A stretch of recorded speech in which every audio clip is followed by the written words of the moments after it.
This coverage of CES is brought to you by Toyota. While this comparison might be somewhat skewed in terms of the size differences, we can definitely still see how Samsung is trying to eclipse the top performers in the mid-range tablet game. Hey, this is Joshua Vergara from Android Authority. What's going on, everybody? And this is the Samsung Galaxy TabPRO 8.4 versus the Nexus 7. Let's get the obvious part out of the way in regards to the sizes. Yes, the TabPRO is the larger device and thus does benefit from a little more real estate for work and play. While we did get an update to the Nexus 7 from Asus that gave it more resolution at 1920 by 1200, the Pro line by Samsung brings a whopping 2560 by 1600 resolution to every iteration, even this, the smallest of the TabPRO line. And in terms of material, the textured plastic that has given Samsung devices new life in the eyes of those who got tired of glossy plastic adorns the TabPRO, while soft-touch minimalistic plastic makes the Nexus 7 quite the stylish device in its own right. Underneath the surface, the differences continue as the Nexus 7 sports the Snapdragon S4 Pro that might be a little dated but still holds up very well. Tab users who may have wished for more high-end specifications in their tablets can now move to the Pro line for the Snapdragon 800 or the Exynos 5 Octa processing package for some great power. 3GB of RAM in the TabPRO trumps the Nexus 7 as well, but it all goes to good use as this updated version of TouchWiz keeps itself very busy.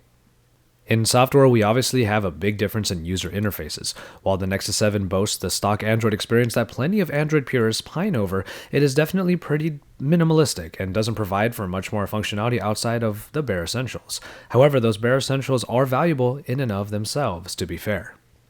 TouchWiz finally got an update and a refresh as the magazine UI, as it is called now, we will see in the Pro line allows users to create highly customizable pages with widgets spaced out on a grid, making for a magazine-like interface that actually looks pretty clean and is definitely functional. On top of all of this, you can expect many of Samsung's additions to be built in as well, such as the multi-window. For the spec hungry, it is clear that Samsung's new Pro offerings will really fit the bill because of their power, great display quality, and the many features that are built into the software. However, there is the matter of price.